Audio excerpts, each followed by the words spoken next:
A família é como a floresta. Se você estiver do lado de fora, ela é fechada.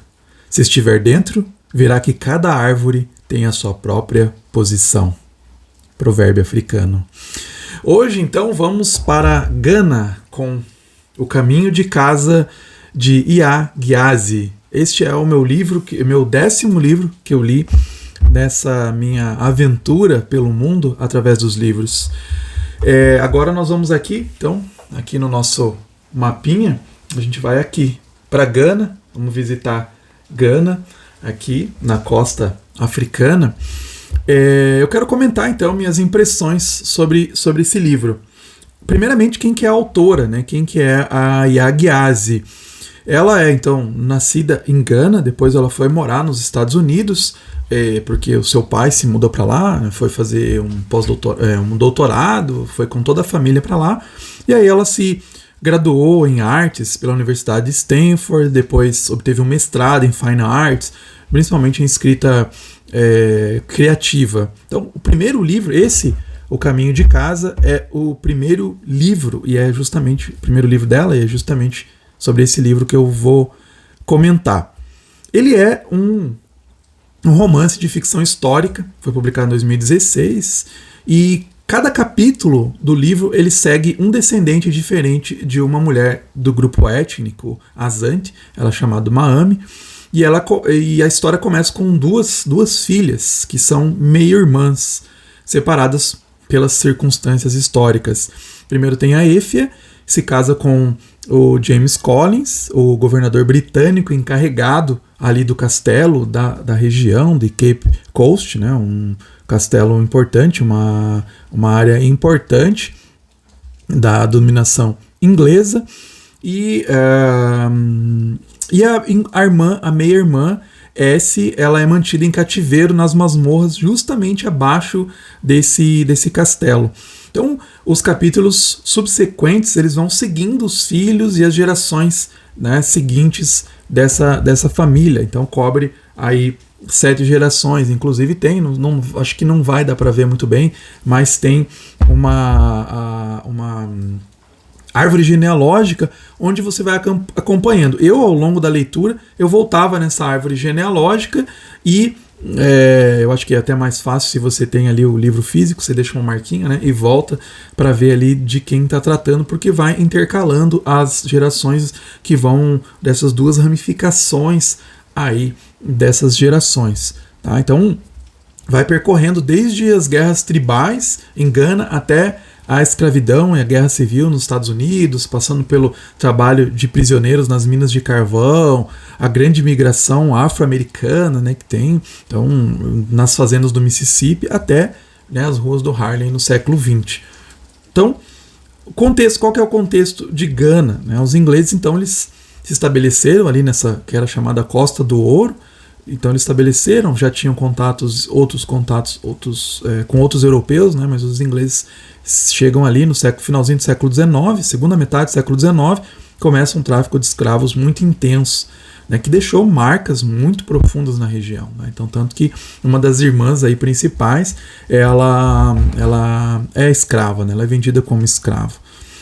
Mas não só os ingleses eles estavam ligados a esse comércio, mas também próprios líderes negros da região, né, de Gana, que através de guerras internas vão vendendo os prisioneiros para os ingleses. Então a Costa do Ouro ela vai alcançar a independência só no século XX, vai ser inclusive a primeira nação africana a conseguir a independência do colonialismo europeu, e lá em 1957 aí eles assumem o nome de Gana, né, para essa nova nação.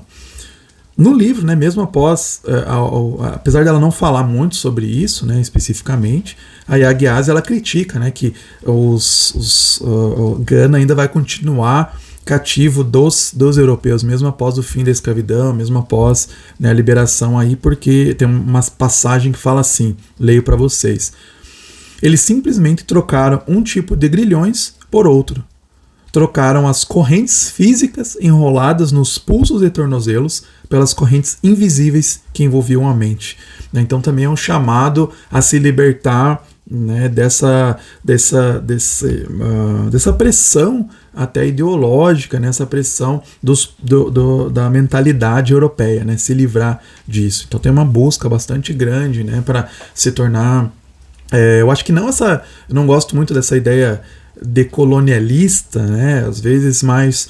em alguns sentidos é necessário, né? Como que é um pensamento europeu, não assim, vamos, por exemplo, reinventar a matemática, reinventar, né, as ciências, mas como que seria, né, uma forma de pensar a tecnologia, uma forma de pensar muitas ideias, né, mesmo filosofia a partir da África. Inclusive, né, tem alguns teólogos pensando nisso, né, mostrando como que o cristianismo, por exemplo, foi muito forte, né? Inclusive em Gana, né, hoje quase 80% da população é cristã, né, mas tem uma presença cristã muito forte, né, desde o início. Né. Na África é muito forte o cristianismo, né, sempre foi. Então, às vezes a gente pensa que o cristianismo é europeu, né, não, né, é profundamente africano. Nós mesmos, brasileiros, somos profundamente influenciados, né, pela África. Inclusive, né, teve muitos de Gana vindo para o Brasil. Né? Então é uma presença muito forte historicamente. Né? Então esse chamado sobre esse chamado, né, a pensar a África, repensar a África. E aí sobre o livro, né, coisas assim que me chamaram a atenção. É um livro muito bom, tá? Eu já digo de início, é um livro que eu recomendo a leitura. Então tem muitas idas e vindas entre Gana, né, aí, e Estados Unidos, né, a Costa do Ouro, né, os Estados Unidos. O romance aborda, como um romance histórico, né, aborda vários eventos históricos. Eu gosto muito disso, né, que tem vários... Sempre quando eu leio um romance histórico eu gosto de ver os fatos, né, os eventos históricos mesmo que estão acontecendo. Então ali fala a introdução do cacau, né, ali em Gana, as guerras entre os ingleses e os azantes, a escravidão, né, segregação lá nos Estados Unidos, sistema de arrendamento de condenados que se tinha, mostra isso, né, que mesmo após a abolição da escravidão ainda continuava sistemas escravistas, né, semi-escravistas, no sentido de pegar os negros, né, e colocar eles ali, né, condenar, às vezes alguns que são condenados, então gerava um sistema prisional, né, até de encarcerar negros, né, às vezes por qualquer coisinha, para eles irem lá e terem os trabalhos forçados, né.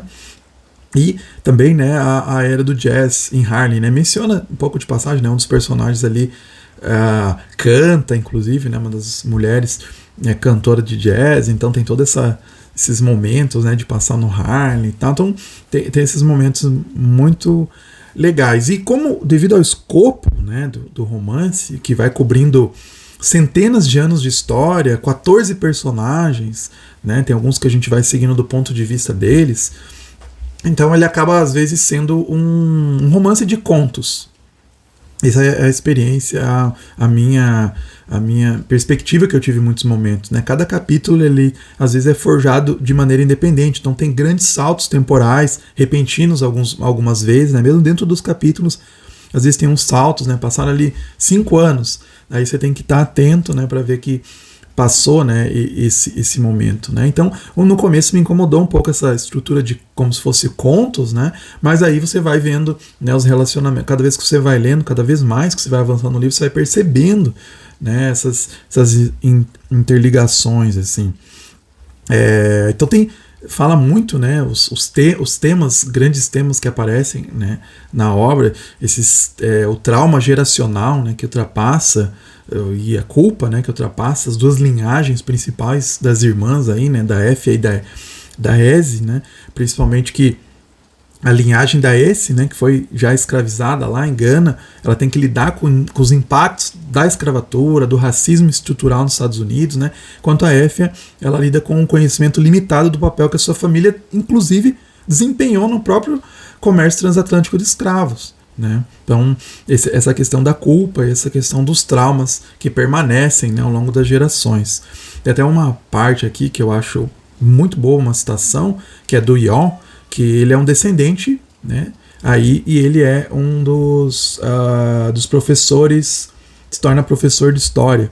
E ele fala assim: nós acreditamos na história de quem detém o poder, e é ele que acaba escrevendo a história. Por isso, quando se estuda história, é preciso fazer perguntas. Que história não está sendo contada? De quem é a voz que foi reprimida?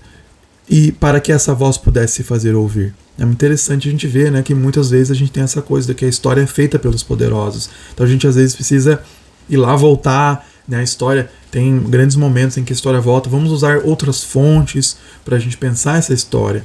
Né? No caso da África, muita história oral, né, é presente nisso. Né? Então, a gente pensar de resgate da história. Então tem muitos trabalhos, né, trabalhando com história oral e voltando, né, nas fontes para ver, né, sobre esses problemas, né, inclusive da escravidão nos Estados Unidos, no Brasil também, né, rever e ver que foi um problema bem sério e uma marca, né, que continua. Não dá pra gente se livrar e dizer assim, né, não, agora esqueça, né, tudo o que aconteceu, vamos, não, né, não, então às vezes tem esses problemas sociais, né, que a gente tem que lidar, né, com os resultados disso.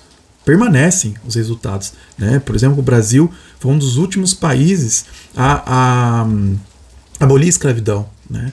Em 1888, lá no finalzinho do século XIX. Então, permanece até hoje. A gente vê, né, as marcas da escravidão de maneira muito forte. Então, é uma coisa que a gente tem que lidar. Não dá para fechar, né, tapar o sol com a peneira e dizer que não existiu e agora todo mundo tem iguais, né, acessos iguais às coisas.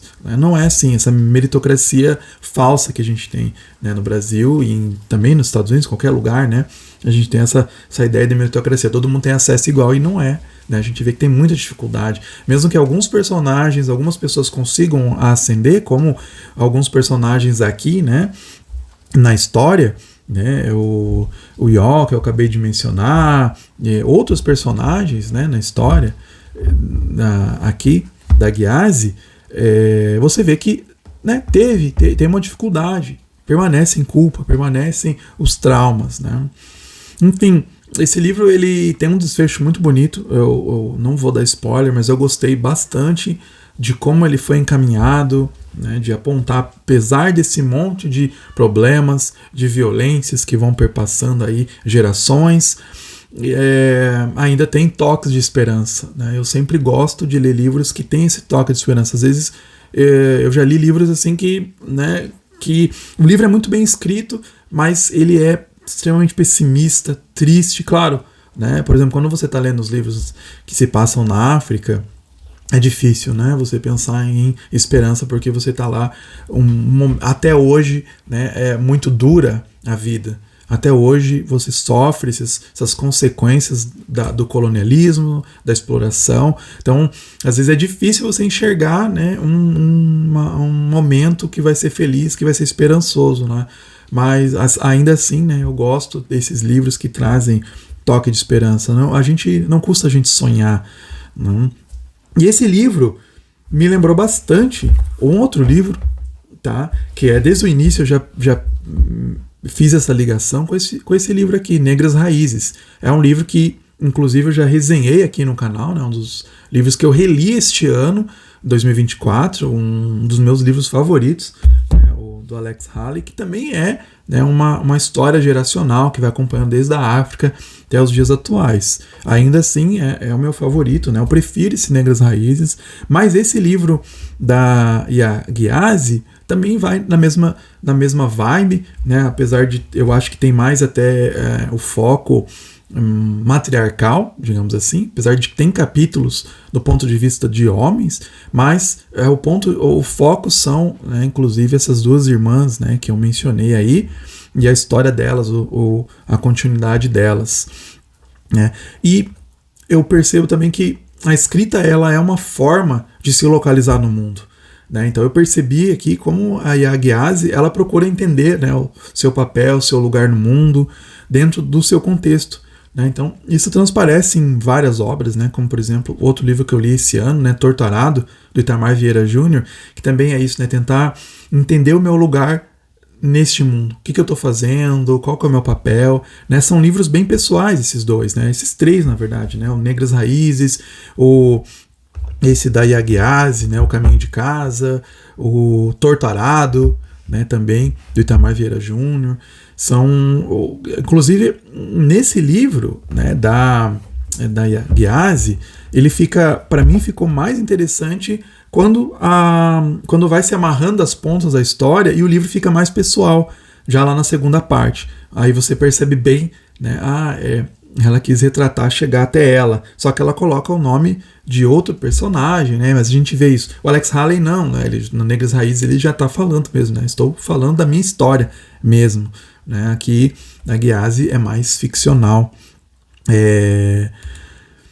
Então, já no final, nessa parte pessoal, que me chamou a atenção é quando o Marcos, então, quando você vai chegando que tem uma unificação das linhagens aí históricas, o Marcos ele pergunta para a Marjorie, que para mim é o alter ego da escritora, por que ela procurou estudar literatura africana e afro-americana, né? Que a Marjorie foi se especializar nisso.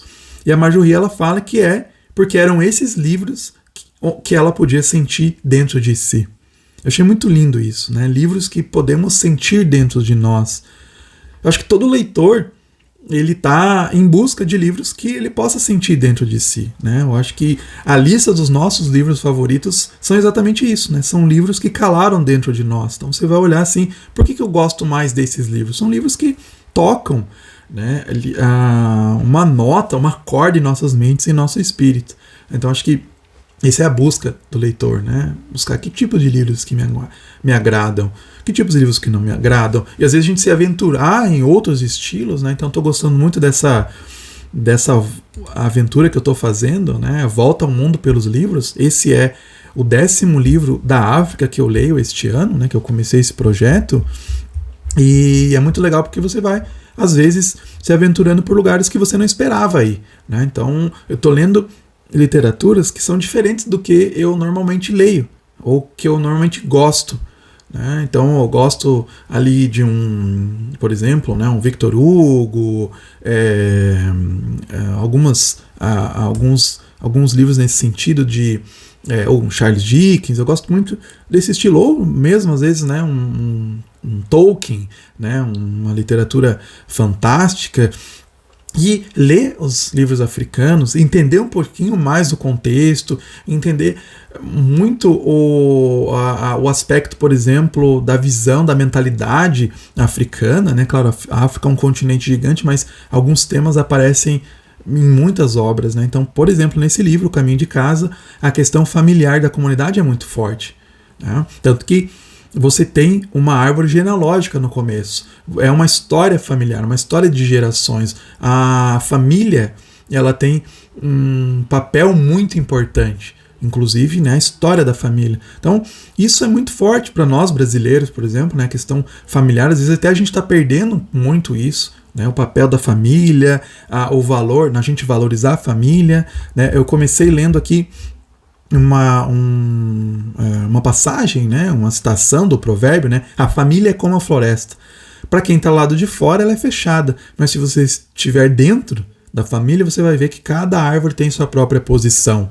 Aqui é interessante, não está falando que, né, você vai ver que todo mundo é bom, todo mundo é feliz. Não, cada um tem um papel a desempenhar ali. Nós todos temos um papel a desempenhar. Qual que é o nosso papel dentro da nossa família? Qual que é o nosso papel nesse mundo? Acho que